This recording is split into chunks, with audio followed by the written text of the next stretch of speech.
Hello dear students, good morning all of you. Atomic structure से संबंधित आज की अपनी क्लास रहेगी। आज अपन परमाणु संरचना के बारे में पढ़ेंगे कि परमाणु के अंदर फंडामेंटल पार्टिकल्स कौन से होते हैं, मूलभूत कण कौन से होते हैं, अन्य कण कौन से होते हैं। चूंकि अपनी जो एग्जाम का लेवल है उसमें अपने को इतना डेप्थ में जाने की आवश्यकता नहीं है। अपन कोशिश ये करेंगे कि एटम से रिलेटेड, भले ही चाहे वो एटम से इधर उधर का कुछ ना मैटर हो सकता हो, मगर एटम से रिलेटेड इस एग्जाम से लेवल का क्वेश्चन अपना तैयार हो जाए। तो शुरू करते हैं परमाणु की संरचना या स्ट्रक्चर ऑफ एटम। परमाणु की संरचना या परमाणु संरचना, परमाणु संरचना, एटॉमिक स्ट्रक्चर।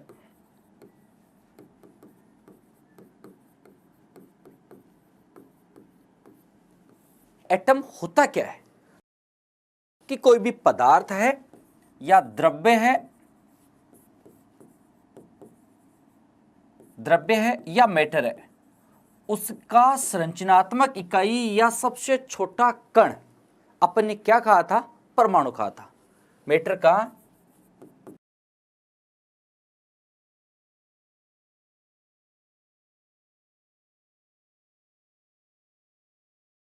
संरचनात्मक इकाई परमाणु होता है। इतनी सी बात समझ में आई। अब परमाणु के अंदर और भी कण होते हैं क्या? तो देखिए यहां एक ड्रॉबैक बन जाता है, क्योंकि डाल्टन महाशय ने एक बात कही थी।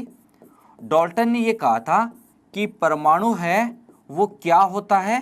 अविभाज्य कण होता है। एक प्रश्न तो यह बनता है, परमाणु अविभाज्य कण होता है, नॉन डिविजिबल, अविभाज्य कण है, अविभाज्य कण है।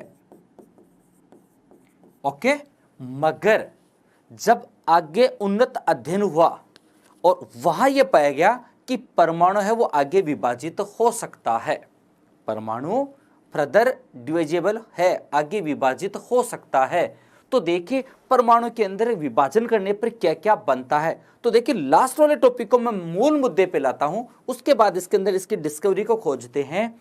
तो देखिए स्टूडेंट, परमाणु के अंदर कौन कौन से कण हो सकते हैं। तो देखिए परमाणु के बारे में कहा जाता है कि परमाणु एक गोलाकार भाग होता है और उसके बीच में क्या पाए जाते हैं? प्रोटॉन पाए जाते हैं। इसके साथ साथ इसमें न्यूट्रॉन पाए जाते हैं।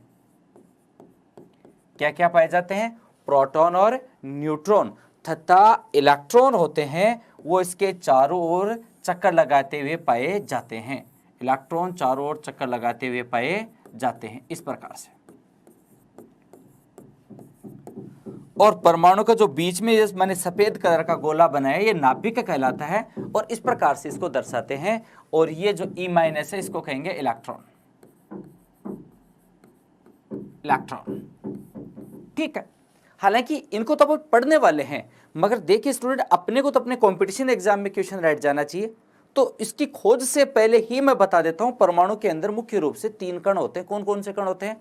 तो आपके नाम में आपको दिखाई दे रहे हैं। परमाणु के अंदर प्रोटॉन होता है, न्यूट्रॉन होता है, एज वेल एज क्या होता है? इलेक्ट्रॉन होता है।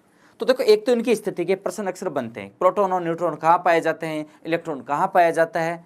तो ये जो मूल कण बने हैं ये परमाणु के घटक कण है। कौन से कण है? घटक कण है। तो देखिए अब मैं इसकी शुरुआत करता हूं, तो मैं कह दूं कि परमाणु के मूलभूत कण, ये प्रश्न बना हुआ एग्जाम में, परमाणु के मूलभूत कण, फंडामेंटल पार्टिकल्स,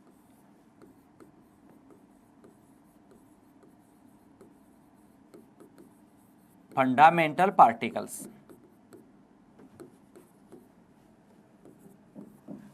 परमाणु के मूलभूत कण, फंडामेंटल पार्टिकल्स। अब देखिए फंडामेंटल पार्टिकल्स में यदि अपन पढ़े तो आप ये पाओगे कि परमाणु में 3 मूलभूत कण होते हैं। परमाणु में कितने मूलभूत कण होते हैं? 3 मूलभूत कण होते हैं। एक तो होता है स्टूडेंट्स प्रोटॉन, एक होता है न्यूट्रॉन और एक होता है इलेक्ट्रॉन।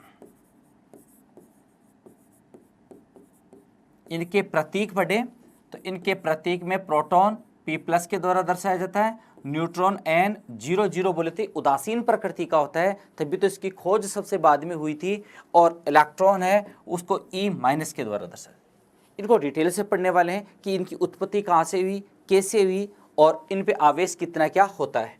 तो देखिए, परमाणु के मूलभूत कण, फंडामेंटल पार्टिकल्स, परमाणु के मूलभूत कण हैं वो कौन कौन से होते हैं? तो देखिए, मूलभूत कण होते हैं वो 3 होते हैं। कौन कौन से? प्रोटॉन, न्यूट्रॉन और इलेक्ट्रॉन। इसके अलावा परमाणु में अन्य कण भी होते हैं, परमाणु में अन्य कण भी होते हैं। और अन्य कणों में स्टूडेंट आप इसको एक बार देख लेना, इनको मत याद करना, यहाँ से किसी प्रकार का कोई क्वेश्चन नहीं है। अन्य कणों में जैसे प्रोटॉन का उल्टा हो जाता है तो उसका नाम क्या दे दिया? Anti proton. इलेक्ट्रॉन है उसको बीटा कण कहते हैं तो इसका उल्टा हो जाएगा पॉजिट्रॉन। न्यूट्रॉन का उल्टा हो जाएगा एंटी न्यूट्रिनो, एंटी न्यूट्रिनो। इसी प्रकार मेसोन कण, मेसोन में भी 3 प्रकार के, प्लस माइनस और उदासीन मेसोन कण, इस प्रकार के कण पाए जाते हैं। तो ये है अन्य कण, इनको आपको नहीं पढ़ना है। अपने को मुख्य रूप से क्या क्या पढ़ने हैं? प्रोटॉन पढ़ना है, न्यूट्रॉन पढ़ना है, एज वेल एज अपने को क्या पढ़ना है? इलेक्ट्रॉन पढ़ना है। ये मूलभूत कण अपने को पढ़ने हैं। मगर जब प्रोटॉन की खोज की गई थी, इलेक्ट्रॉन की खोज की थी, तो ऐसा तो है नहीं कि डायरेक्टली आपने जाकर के देखा और इलेक्ट्रॉन की खोज हो गई।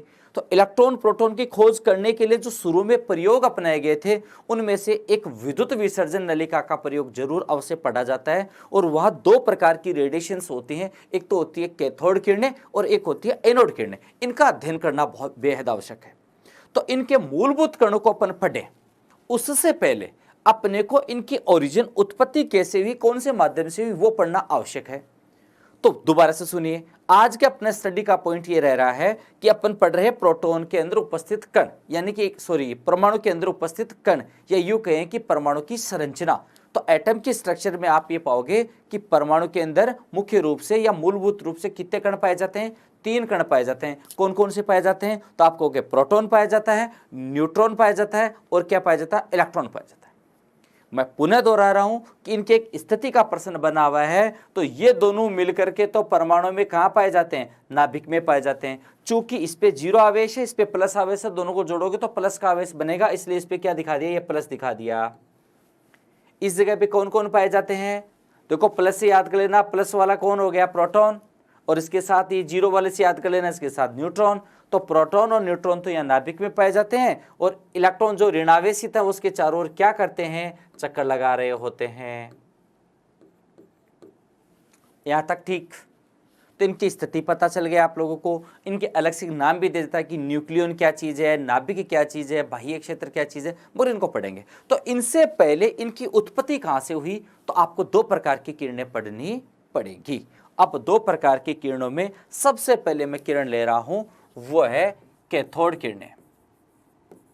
स्टूडेंट्स, इसमें 2-2, 3-3 लाइनें आपको सीधे सीधे याद करनी है कि कैथोड किरणें क्या होती हैं, इनकी विशेषता क्या होती है और ये कहाँ उत्पन्न होती हैं। बस इतनी सी बात है। कैथोड किरणें, देखो इसके नाम में आ रहा है कैथोड। देखो 2 शब्द आते हैं, एनोड और कैथोड। तो इसको आप ऐसे याद कर लो कि एनोड, कैथोड। एनोड में ए आ गया, कैथोड की अंग्रेजी लिखोगे तो सी से लिखोगे, CATHODE कैथोड। एनोड में ए से शुरू करोगे तो ANODE एनोड। ए और सी 2 शब्द आ गए। अब देखिए, अपन कहते हैं कि जैसे ABCD लिखो तो ABCDEFG, इस प्रकार से अपन अंग्रेजी की अल्फाबेट से लिखते हैं। अब एक नॉर्मल सी बात, अपन दैनिक जीवन में किसी बच्चे को पढ़ने से संबंधित बात करें और मान लीजिए उसको गणित में कुछ भी नहीं आ रहा है, तो अपन क्या कहते हैं? अरे यार, तेरे को जोड़ बाकी गुणा भाग भी नहीं आता क्या? ये तो अमूमन बात कहते हैं कि तेरे को जोड़ बाकी गुणा भाग भी नहीं आता क्या? तो देखो इसको ऐसे याद कर लो ना कि ABCD तो होती है अंग्रेजी, और इसको क्या नहीं आ रहा है? जोड़ बाकी गुणा भाग भी नहीं आ रहा है, जोड़ बाकी गुणा भाग। ऐसे तो बोलते हैं कि तेरे को यार जोड़ बाकी गुणा भाग भी नहीं आ रहा। तो देखो, जोड़ शब्द आ गया ना, जोड़ किसके सामने आया? देखो A के सामने, B अपने काम का नहीं है, बाकी किसके सामने आ गया? C। तो याद रह जाएगा क्या? A for anode. एनोड पे आवेश कैसा होगा? प्लस। C4 कैथोड, कैथोड पे क्या हो जाएगा आवेश माइनस, 2 आवेश भी याद हो। कई बार क्या होता है कि अपने जब अध्ययन में नहीं रहता, क्योंकि कुछ आर्ट्स स्ट्रीम के बच्चे भी होते हैं तो उनके आवेश वगैरह इनको याद करना थोड़ा सा टिपिकल काम हो जाता है, तो आप इसको ऐसे याद कर लो कि ए बी सी डी ऐसे याद कर लिया, फिर जोड़ बाकी गुणा भाग याद कर लिया, ए से याद कर लिया। एनोड कैथोड की थोड़ी बहुत अंग्रेजी बनाएंगे तो CATHOD कैथोड बन गया, तो सी से बन गया कैथोड, ए पहले आया सी बाद में आया, जोड़ बाकी गुणा भाग में जोड़ पहले आया बाकी बाद में आया। तो एनोड वाला भाग होता है वो कौन सा होता है, प्लस होता है, तो सी वाला कैथोड वाला भाग क्या होगा बताओ, माइनस होगा। याद हुआ कि नहीं हुआ, याद हो गया। तो देखो मैंने क्या लिख रहा हूं यहाँ, कैथोड किरणें, तो कैथोड शब्द पे कौन सा शब्द चिन्ह आया, माइनस, तो माइनस से याद कर लेना। बोलो कैथोड किरणें कौन से आवेश युक्त होती हैं, बोलो कैथोड किरणें कौन से आवेश युक्त होंगी, तो कैथोड किरणें ऋणावेशित होंगी। तो पहला बिंदु इसकी विशेषता पढ़ें तो पहली विशेषता क्या लिखेंगे, ये ऋणावेशित होती हैं। क्या चीज होती है बताओ, ऋणावेशित होती हैं। इतनी सी बात समझ में आ गई, ये ऋणावेशित होती हैं, यहां तक ठीक। दूसरा, ये दो थोड़ा सा सीधे सीधे याद कर लो और अच्छी बात है, ये पदार्थ की प्रकृति पर निर्भर नहीं करते, ये पदार्थ की प्रकृति, मतलब अलग अलग पदार्थों से भी इसको उत्पन्न करोगे तो एक जैसी ही कैथोड किरणें बनेंगी। अलग अलग पदार्थों से उत्पन्न कर लो, एक जैसी कैथोड किरणें ही बनेंगी। तो देखिए ये पदार्थ की प्रकृति पर निर्भर नहीं करती हैं। स्टूडेंट्स इसको याद कर लेना, ये प्रश्न बनता है, नहीं करती हैं। तो इसका मतलब ये हुआ कि उसके बाद अपन जो एनोड किरणें पढ़ेंगे वो किस पर निर्भर करेंगी, पदार्थ की प्रकृति पर निर्भर करेंगे। यहां तक ठीक। कहां उत्पन्न होंगी, कैथोड से उत्पन्न होंगी, किसकी ओर जाएंगी, एनोड की ओर जाएंगी। यहां तक ठीक। तीसरी विशेषता देखो, इस पे प्लस साइन है कि माइनस साइन है या उदासीन है, तो आपको सर ये तो समझ में आ गया कैथोड किरणों पर माइनस चिन्ह होता है, आपने लिखा भी है। देखो माइनस है तो प्लस की ओर आकर्षित होगा कि नहीं होगा होगा। तो चुंबकीय क्षेत्र में जैसे अपन दो चुंबक की बात करें, ऐसे दो चुंबक की बात करें, अपने बचपन में ऐसे खूब प्रैक्टिकल किए होंगे कि दो चुंबक चिपकती नहीं है और इसको यदि एक का सिरा घुमा दो से तो तुरंत प्रभाव से चिपक जाएगी। तो एक विपरीत सिरे एक दूसरे को क्या करते हैं, आकर्षित करते हैं, और समान सिरे एक दूसरे को क्या करेंगे, प्रतिकर्षित करेंगे। तो देखो इनके आकर्षण का भी एक प्रश्न बन सकता है, बनाना चाहे तो इसमें लिख दें कि ये विद्युत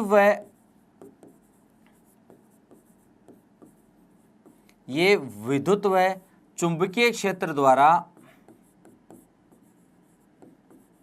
ये विद्युत व चुंबकीय क्षेत्र द्वारा प्रभावित होती हैं। ये विद्युत व चुंबकीय क्षेत्र द्वारा प्रभावित होती हैं, प्रभावित होती हैं। यहां तक ठीक। और अंतिम बात, थॉमसन, जे थॉमसन, इसके परमाणु मॉडल भी पढ़ेंगे। थॉमसन ने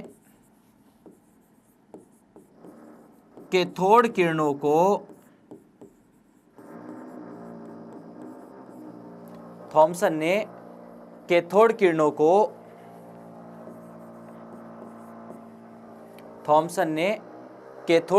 को इलेक्ट्रॉन नाम दिया, जो कि अपन पढ़ने वाले हैं मूलभूत कणों में। थॉमसन ने कैथोड किरणों को क्या नाम दिया, इलेक्ट्रॉन नाम दिया। यहां तक ठीक। फिर से दोहराऊं, अपन क्या पढ़ रहे हैं, इलेक्ट्रॉन, प्रोटॉन और न्यूट्रॉन।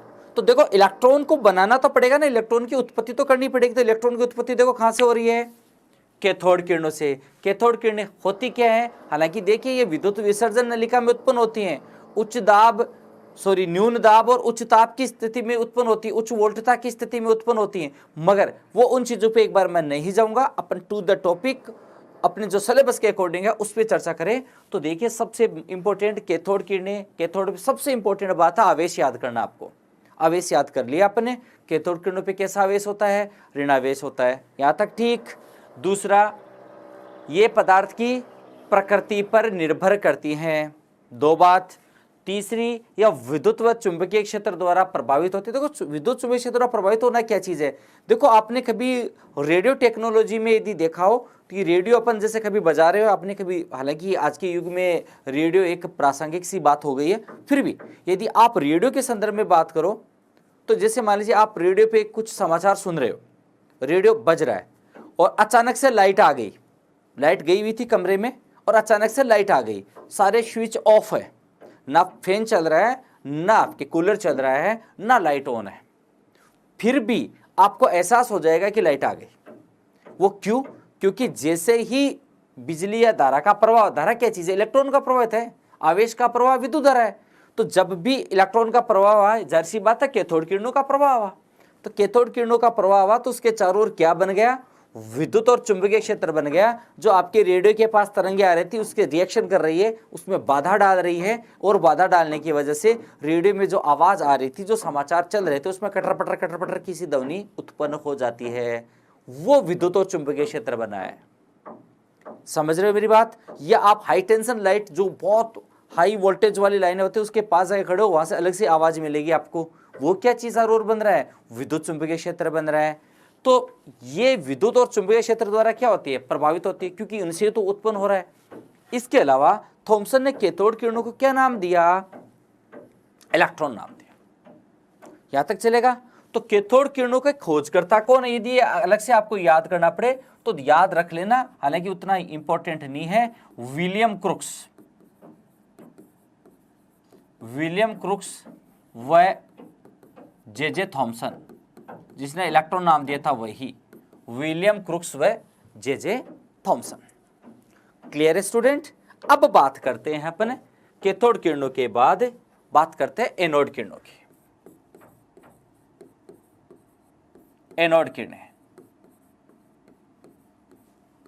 देखिए स्टूडेंट, एनोड किरणें वही बात करूंगा। बोलो कैसे आवेशित होती है? एनोड से ए याद किया, ए के सामने क्या लिया था अपने? प्लस लिया था। तो एनोड किरणें क्या होती हैं? ये धनावेशित होती हैं। ये धनावेशित होती हैं, एक चीज। दूसरा, देखिए स्टूडेंट, अक्सर एनोड किरणों का नाम एनोड किरणों से न पूछ करके इसका एक दूसरा नाम और होता है, और उस नाम से ज्यादा फेमस है, और वो कौन है? केनाल किरणें। इस नाम से पूछेगा आपसे, केनाल किरणें। एनोड किरणें, या दूसरा नाम क्या आता है इनका? केनाल किरणें। ओके, केनाल किरणें।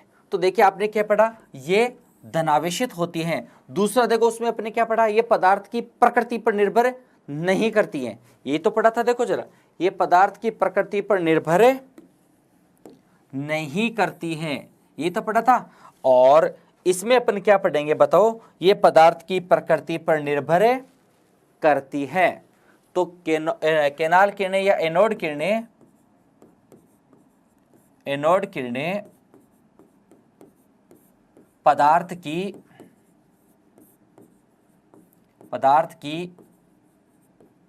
प्रकृति पर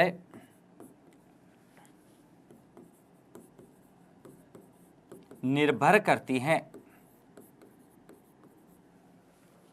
एनोड किरणें पदार्थ की प्रकृति पर निर्भर करती हैं। यहां तक ठीक। तीसरी बात याद करो, अपने उसमें क्या लिखा था?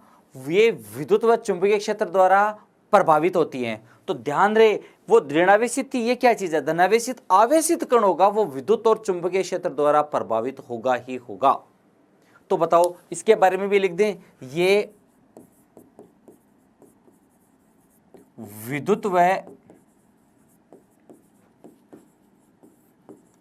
चुंबकीय क्षेत्र द्वारा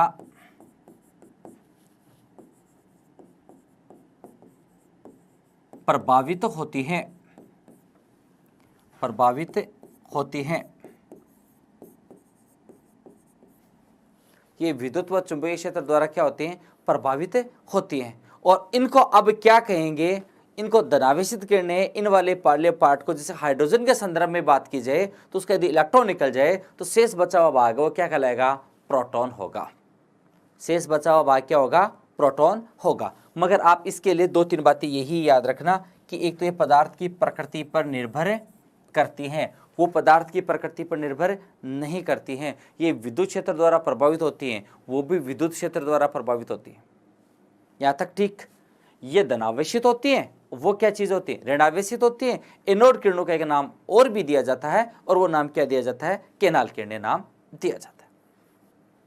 यहाँ तक ठीक है? ये 2 बातें याद रह जाएगी। इन 2 बातों के आधार पर अब बात करते हैं अपन वापिस परमाणु की संरचना की, या परमाणु के मूलभूत कण। तो देखिए, परमाणु के मूलभूत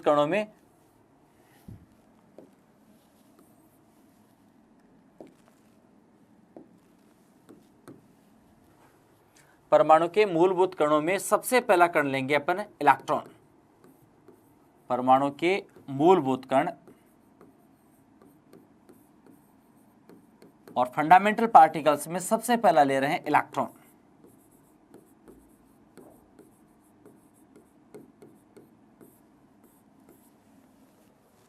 इलेक्ट्रॉन जिसका प्रतीक है वो E- भी दर्शाया जाता है। प्रतीक क्या दर्शाया जाता है? E-। देखिए स्टूडेंट, इसका एक नाम और भी दिया जाता है, इसे बीटा, इसे बीटा कण भी कहते हैं।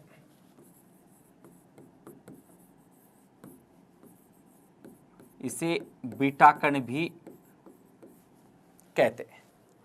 कह दिया। अब देखो, इलेक्ट्रॉन है, उस पर आवेश कितना होता है, उसका द्रव्यमान कितना होता है, और उसके सापेक्ष तुलना क्या होती है, इसकी खोज किसने की थी? 2-3 अलग अलग चीजें इसके अंदर आती है।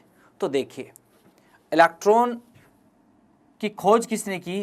इलेक्ट्रॉन की खोजकर्ता। तो देखिए स्टूडेंट, इसके खोजकर्ता थे J Thomson, John Joseph Thompson.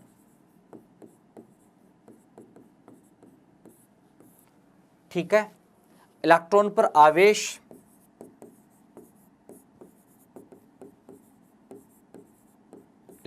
आवेश माइनस में 1.6 गुणा 10 की घात -19 कूलाम।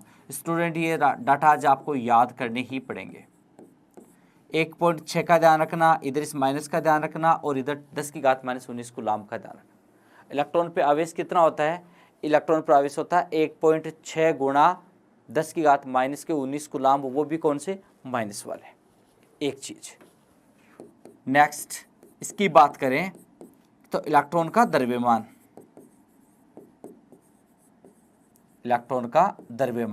और इसका द्रव्यमान वैसे देखा जाए तो लगभग नगण्य होता है। किसके सापेक्ष? प्रोटॉन और न्यूट्रॉन के सापेक्ष नगण्य होता है।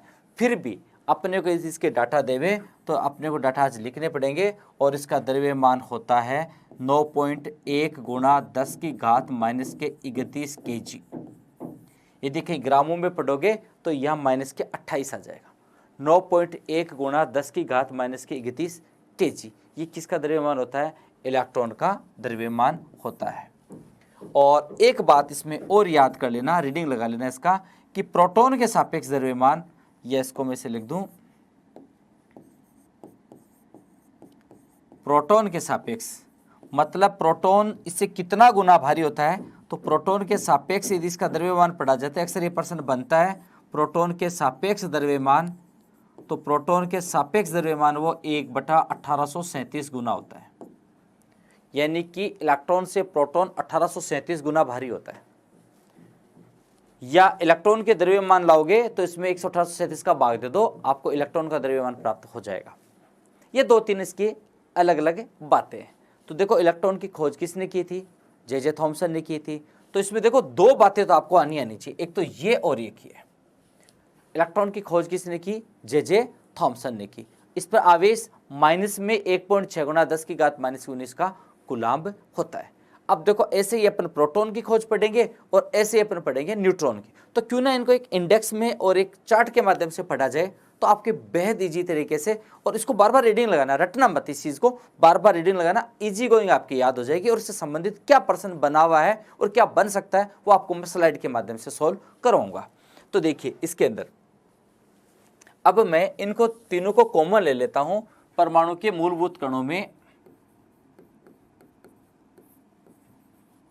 परमाणु के मूलभूत कण,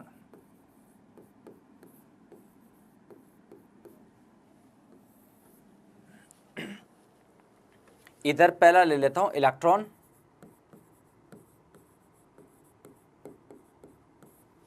दूसरा ले लेता हूं प्रोटॉन, और तीसरा ले लेता हूं इलेक्ट्रॉन, सॉरी न्यूट्रॉन।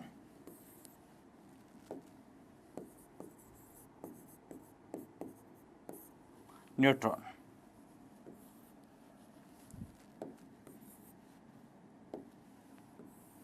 सबसे पहले तो लेते हैं इनका प्रतीक, सिंबल क्या होता है। तो इलेक्ट्रॉन को E- के द्वारा, प्रोटॉन को P+ के द्वारा और न्यूट्रॉन को N⁻0 के द्वारा दर्शाया जाता है। यहां तक ठीक। इनका आवेश, आवेश इन पे होता है -1.6 गुणा 10⁻⁻19 कूलाम्ब। कूलाम्ब का प्रतीक C लिख रहा हूं या पूरा नाम ही लिख देता हूं, ये लो कूलाम्ब।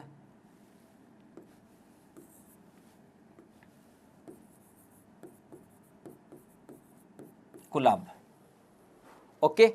इसी प्रकार प्रोटॉन वाले में यहां बस माइनस की जगह प्लस कर देना, बाकी का 10⁻⁻19 कूलाम्ब, कूलाम्ब। इसी प्रकार न्यूट्रॉन, न्यूट्रॉन पे देखो आवेश पता चल रहा है, क्या चीज है ये, उदासीन है। अब एक सापेक्ष आवेश और पढ़ते हैं अपन इसका। सापेक्ष आवेश मतलब इसको काल्पनिक रूप से कितना, ये तो इनका वास्तविक आवेश है। सापेक्ष आवेश,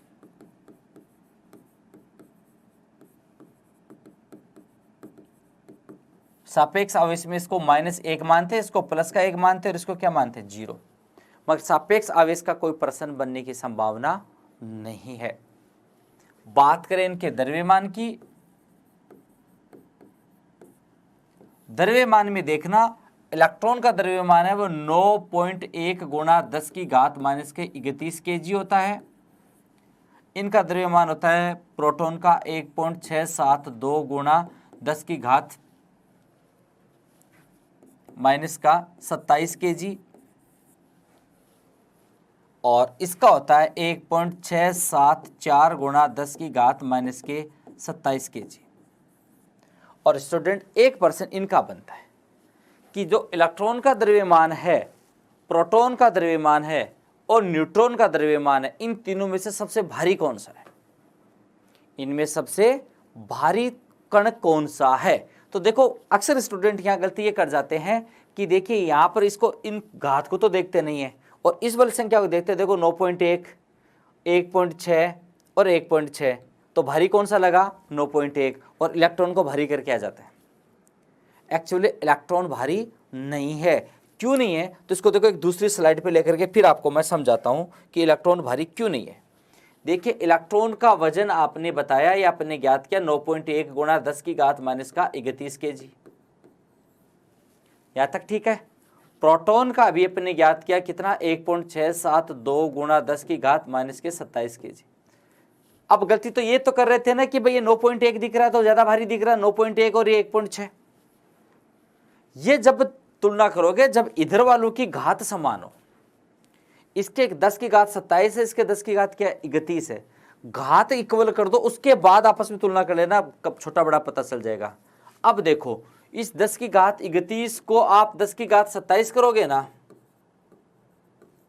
10⁻27 लिखोगे तो -4 निकालिए ऐसे, और -4 से दशमलव यहां आ जाएगा 0.0091 kg। एक तो ये आ गया, और एक आपके पास इसका वजन आ गया 1.672 गुणा 10⁻⁻27, दोनों में kg लगा दिया। अब ध्यान से देखो जरा, कौन सा भारी दिखेगा आपको। आप कहोगे सर अब तो इलेक्ट्रॉन तो भारी नहीं रहा, इलेक्ट्रॉन तो भारी नहीं रहा। क्यों नहीं रहा, देखो जरा, दोनों की घात जब सेम कर दी ना, तो यहां दशमलव को इधर खिसकाना पड़ा, इस दशमलव को उधर ले जाना पड़ा, क्योंकि 10⁻⁻27 करोगे तो -4 रह गए, 27 और 4 30 होते हैं ना, -4 यहां लाओगे तो -4 में इधर चला जाएगा, माइनस का तो उधर चला गया, प्लस का होता तो बढ़ जाता। मेरी बात समझ रहे हो?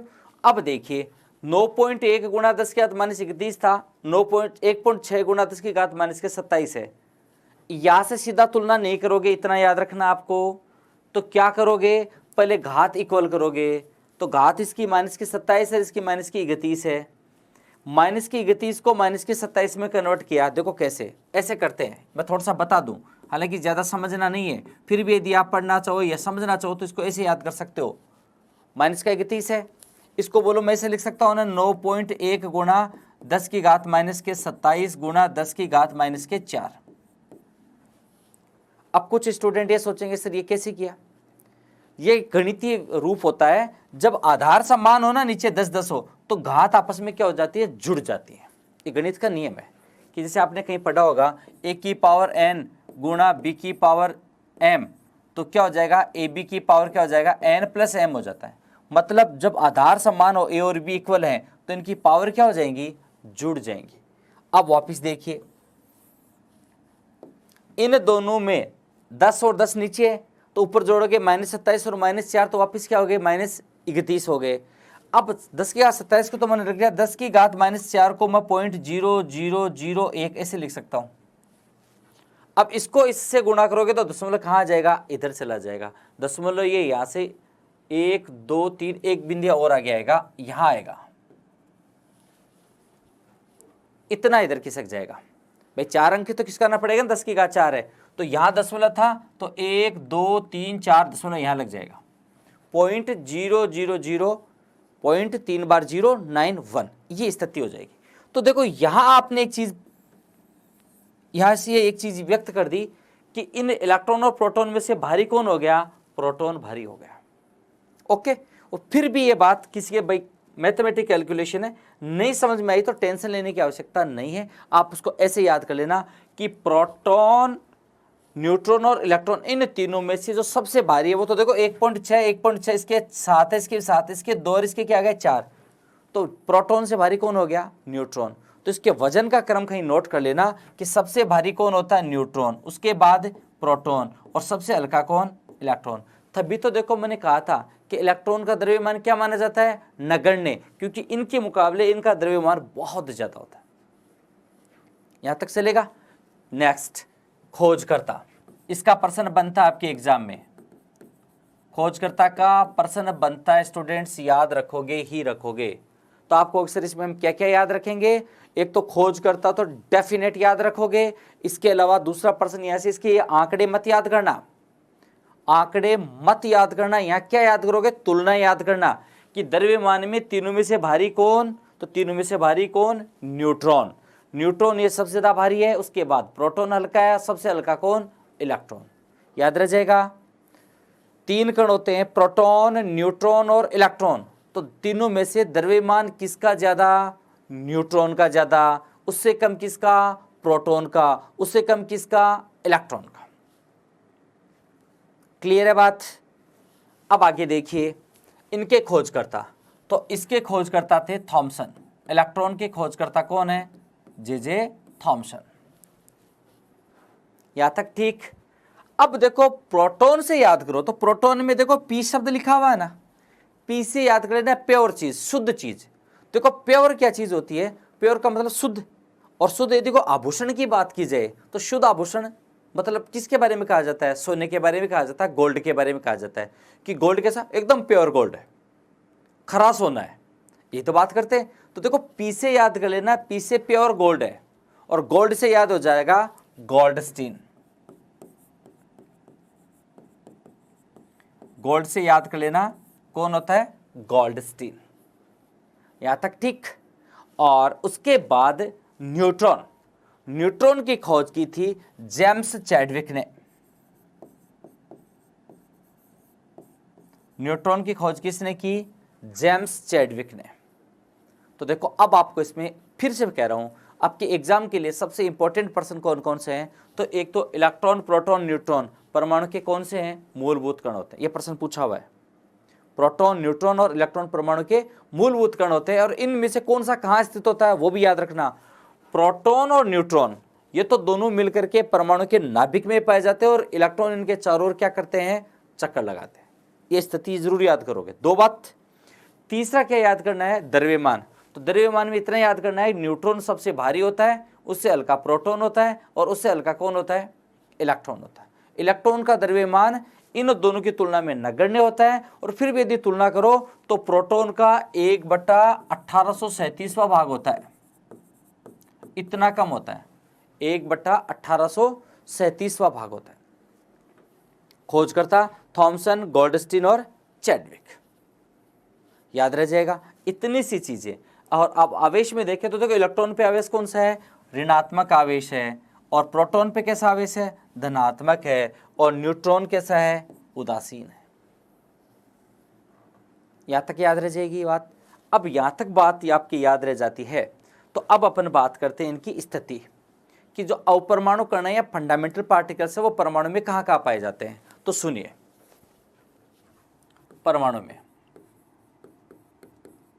परमाणु में प्रोटॉन, न्यूट्रॉन और इलेक्ट्रॉन, इन तीनों कणों की स्थिति की बात की जाए तो परमाणु के अंदर दो भाग होते हैं। परमाणु के दो भाग होते हैं।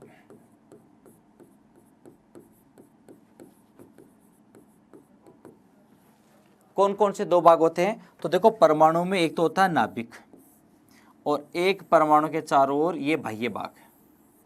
तो परमाणु के दो भागों की बात की जाए तो आप इसको ऐसे याद करो कि ये वाला जो पार्ट है इतना सा, ये तो कहलाता है नाभिक, ठीक। और ये वाला भाग है, ये कौन सा कहलाता है, बाह्य भाग। यहां तक चलेगा। तो बताओ, परमाणु के नाभिक में कौन पाए जाते हैं,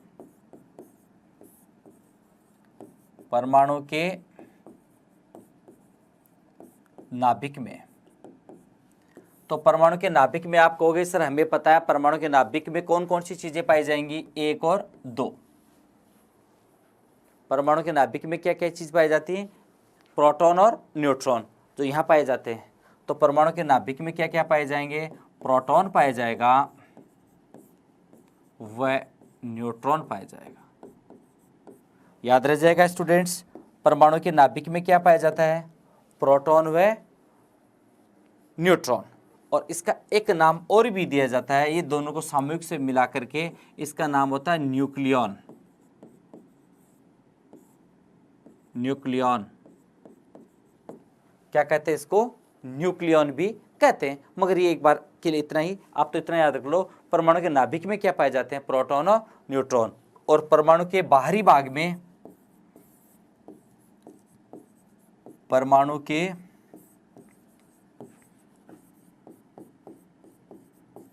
बाहरी भाग में क्या पाए जाएंगे, बताओ, इलेक्ट्रॉन पाए जाएंगे। परमाणु के बाहरी भाग में क्या पाए जाते हैं, इलेक्ट्रॉन पाए जाते हैं। अब एक खास बात और देखिए, हाइड्रोजन है ना, हाइड्रोजन, इसके बारे में कहूंगा मैं आपको। हाइड्रोजन के बारे में हालांकि इसकी डिटेल से अपन चर्चा करते रहेंगे। हाइड्रोजन एकमात्र ऐसा परमाणु है जिसके पास क्या नहीं होता, न्यूट्रॉन नहीं होता। हाइड्रोजन के पास क्या नहीं होता, हाइड्रोजन के पास न्यूट्रॉन नहीं होता, न्यूट्रॉन नहीं होता है। तो हाइड्रोजन के पास क्या क्या पाया जाता है, हाइड्रोजन के पास केवल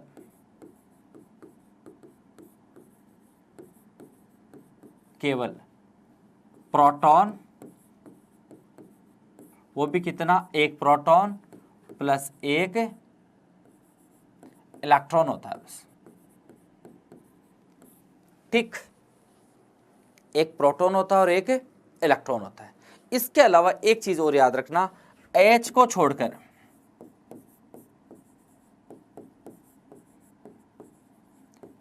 छोड़कर शेष सभी तत्वों के पास, H को छोड़कर शेष सभी तत्वों के पास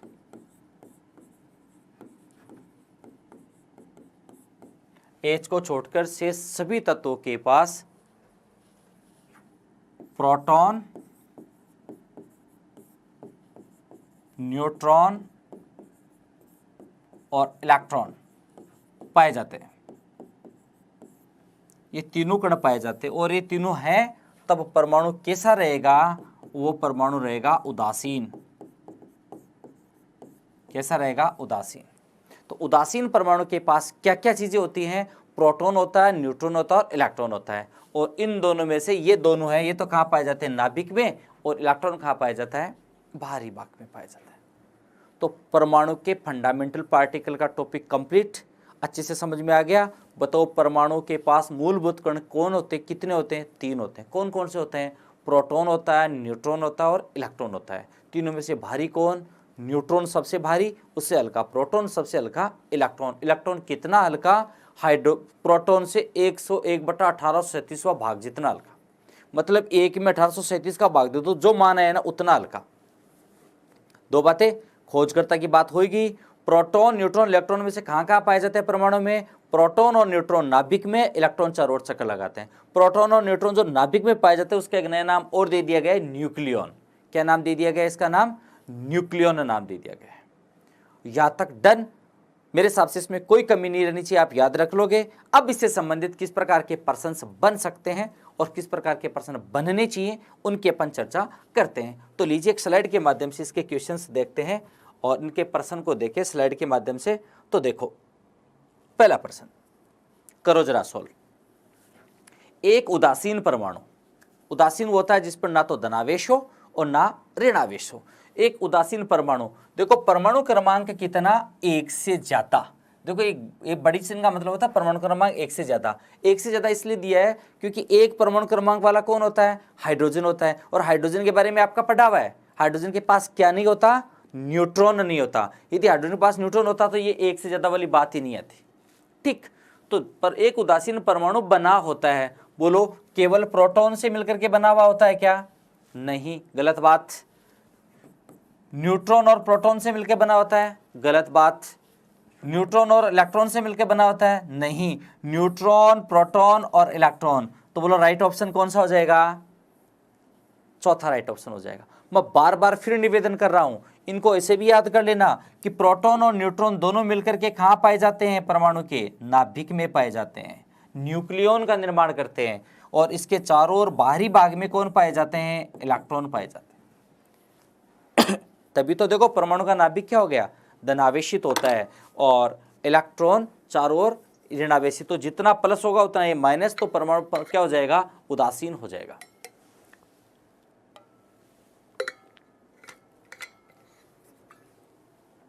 नेक्स्ट देखते हैं प्रश्न। देखो जरा, परमाणु का नाभिक होता है, परमाणु का नाभिक। प्रश्न को ढंग से पढ़ना, कहीं ऐसा ना हो परमाणु अगर प्रोटॉन, इलेक्ट्रॉन, न्यूट्रॉन तीनों हो गए ना। बात किसकी कर रहा है? देखो आराम से इत्मीनान से पढ़ना, क्योंकि प्रश्नों का लेवल यही आएगा। प्रश्न बहुत इजी आते हैं, मगर कहीं जल्दबाजी में, उतावलेपन में यदि अपन सही नहीं पढ़ पाए तो गलत कर जाएंगे।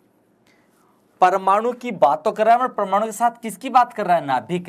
बोलो परमाणु के 2 भाग पढ़े कि नहीं पढ़े? अपन ने क्या पढ़ा था कि परमाणु में एक ये तो नाभिक होता है और इसके चारों ओर ये कौन सा भाग होता है? बाह्य भाग। ये तो होता है बाहरी भाग, बाहरी भाग। और ये वाला पार्ट है, ये कौन सा होता है? ये वाला पार्ट होता है नाभिक। ओके स्टूडेंट्स, अब बोलो नाभिक में क्या क्या पाए जाते हैं? बोले सर अब अच्छे से याद हो गया, नाभिक के अंदर तो प्रोटॉन और न्यूट्रॉन पाए जाते हैं, सिवाय हाइड्रोजन को छोड़ करके। तो परमाणु के नाभिक होता है प्रोटॉन और न्यूट्रॉन, प्रोटॉन और इलेक्ट्रॉन, न्यूट्रॉन और इलेक्ट्रॉन, प्रोटॉन, न्यूट्रॉन और इलेक्ट्रॉन। तो बताओ क्या क्या पाया जाएगा नाभिक से? तो नाभिक में क्या क्या पाया जाएगा? प्रोटॉन और न्यूट्रॉन। और देखो स्टूडेंट, फिर भी भूल जाओ तो इतना तो याद रह जाएगा ना कि परमाणु का जो नाभिक है उसमें प्लस दिखाते हैं और चारों ओर इस प्रकार से दिखाते हैं। इतना तो याद रह जाएगा ना। तो देखो प्लस से क्या याद करोगे? प्लस से प्लस चिन्ह वाली चीज क्या होती है? बोलो प्रोटॉन ही तो होता है ना। तो प्रोटॉन नाभिक में आया कि नहीं आया? बोलो सर याद हो गया, आ गया।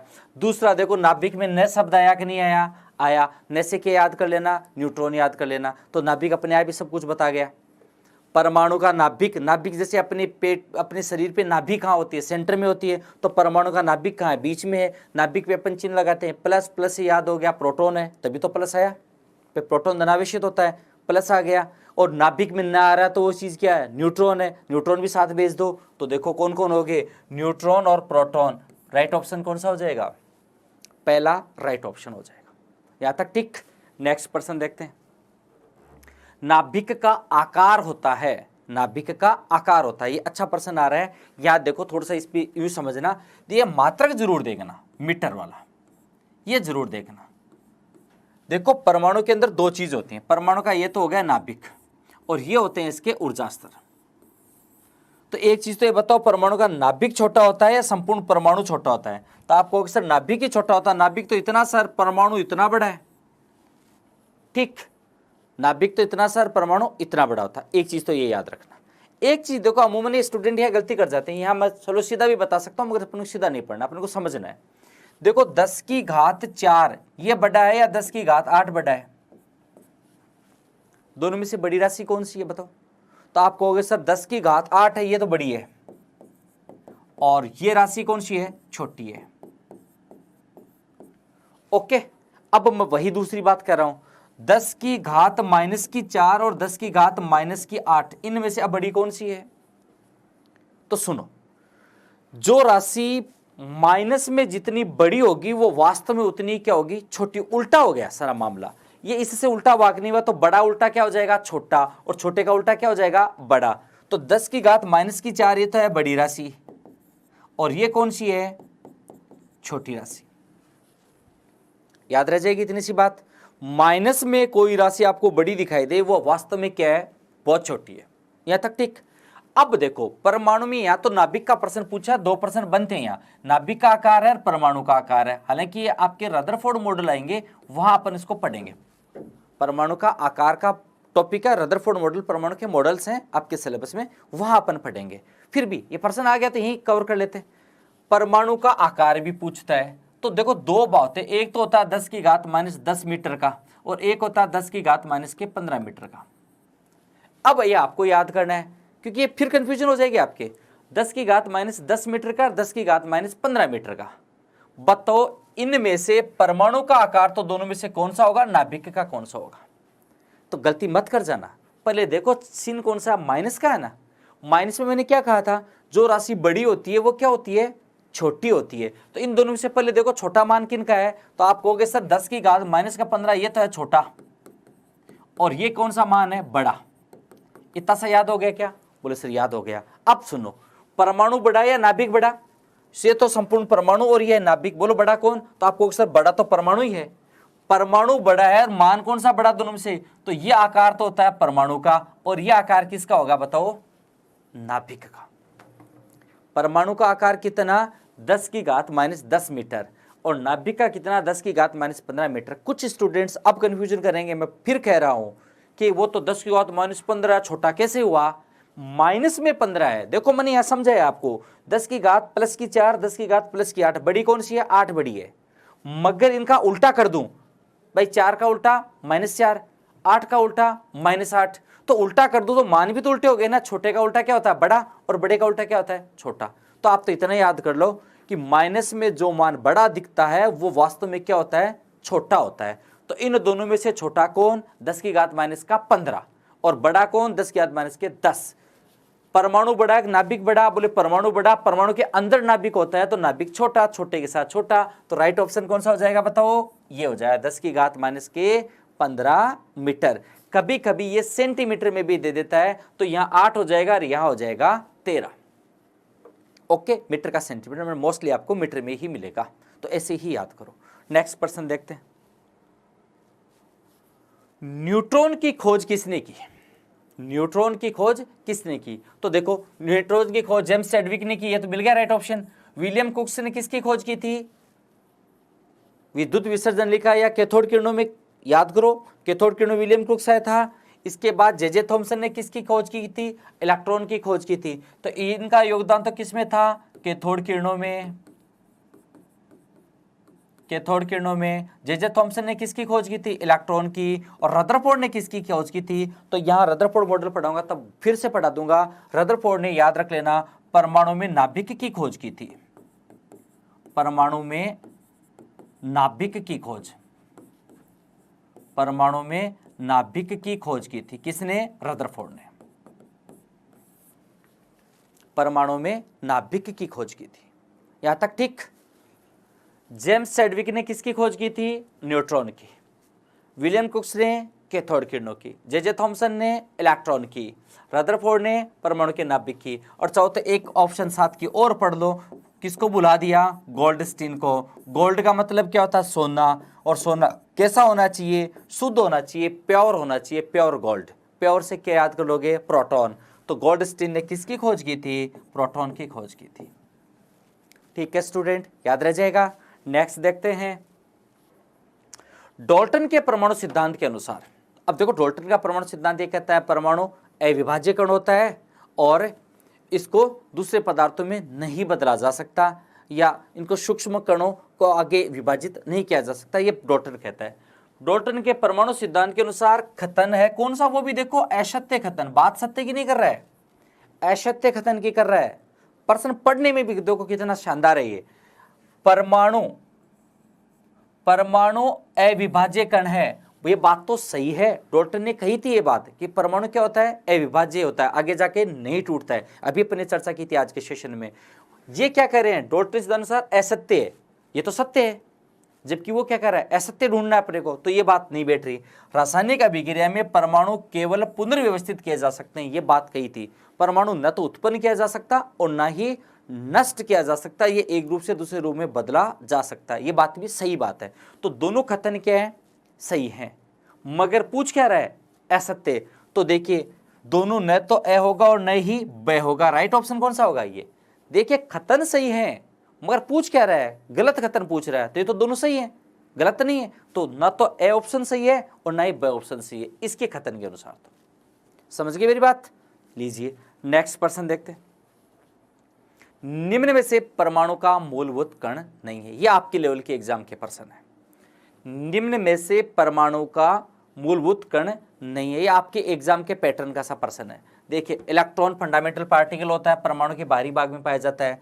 प्रोटॉन परमाणु के नाभिक में पाया जाता है। न्यूट्रॉन परमाणु के नाभिक पाया जाता है। ड्यूट्रॉन नहीं होता, ये तो हाइड्रोजन का समस्थानिक होता है। ठीक है, नेक्स्ट, इलेक्ट्रॉन का द्रव्यमान हाइड्रोजन परमाणु का कितना होता है? ध्यान रहे, हाइड्रोजन परमाणु में देखो, ये बड़ा शानदार प्रश्न घुमाया इन्होंने।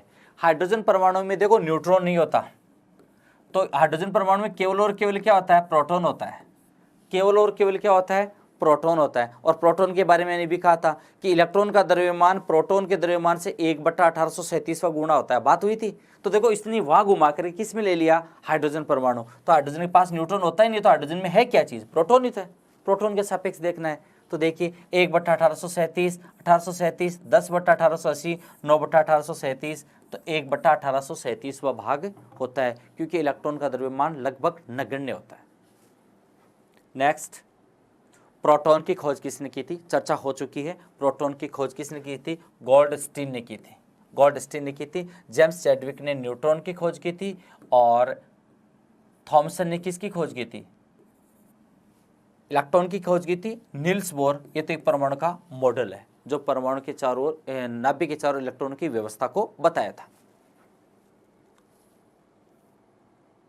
इसके बाद नेक्स्ट प्रश्न देखो जरा, प्रोटॉन में आवेश कितना होता है? तो देखो, प्रोटॉन पर आवेश है ना, वो 1.6 गुना 10⁻⁻19 कूलाम्ब पड़ा था। ध्यान रहे, चिन्ह को देखना, प्लस था। इलेक्ट्रॉन का होता तो माइनस का 1.6 गुना 10⁻⁻19 कूलाम्ब हो जाता। तो देखिए 1.6, अब ये थोड़ा सा कंफ्यूजन कर रहा है, आगे जीरो और बढ़ा तो बढ़ाने तो क्या फर्क पड़ता है? 10⁻⁻19 कूलाम्ब, 1.6 गुना 10⁻⁻19। देखिए, इन दोनों में थोड़ा सा अंतर है। यहाँ प्लस का 19 है, यहाँ क्या है? माइनस का 19 है। कहीं छोटी सी सिलिंग मिस्टेक कर दोगे, पढ़ते हुए सिलिंग मिस्टेक नहीं होनी चाहिए। तीसरा देखो 16, ये तो हो ही नहीं सकता। ये 16, 10⁻19, तो ये दो तो ऑप्शन नए सिरे से नकार दिए। इन दोनों को देखने की आवश्यकता है। तो यहाँ दोनों में प्लस है, मगर यहाँ देखो माइनस है, यहाँ प्लस है। अपने को किस में लेना है? माइनस में लेना है। तो राइट ऑप्शन कौन सा हो जाएगा? ये थोड़ा सा सावधानी पूर्वक पढ़ करके इसका आंसर देना। नेक्स्ट प्रश्न देखते हैं, जो कि अंतिम प्रश्न है। न्यूट्रॉन प्रकृति में होता है। न्यूट्रॉन प्रकृति में होता है। तो देखो, ऋणावेशित तो कौन सा कण था आपको पता हो तो इलेक्ट्रॉन था, धनावेशित कौन सा कण था आपको पता हो तो प्रोटॉन था, उदासीन कौन सा होता है, न्यूट्रॉन होता है, या इनमें से कोई नहीं। तो राइट ऑप्शन कौन सा हो जाएगा बताओ, उदासीन न्यूट्रॉन होता है। इस पे किसी प्रकार का कोई आवेश नहीं होता, तभी तो इसके मूलभूत कण की सबसे देरी से खोज हुई थी। ये प्रश्न बनता है कि परमाणु में कौन सा मूलभूत कण ऐसा जिसकी खोज सबसे देरी से हुई थी, न्यूट्रॉन था। क्यों हुई थी? क्योंकि उदासीन था तो पकड़ में नहीं है, ना तो विद्युत क्षेत्र में काम कर रहा था, ना चुंबकीय क्षेत्र में काम कर रहा था, इसलिए प्रयोगों के दौरान इसकी खोज बहुत देरी से हुई। इसके पीछे रीजन क्या था? ये उदासीन प्रकृति का होता है। इस प्रकार से अपने परमाणु के जो फंडामेंटल पार्टिकल मूलभूत कणों वाला टॉपिक कंप्लीट होता है। नेक्स्ट क्लास में इसके नए टॉपिक के साथ मिलते हैं। उम्मीद है ये टॉपिक आपको समझ में आ गया होगा। तब तक के लिए जय हिंद।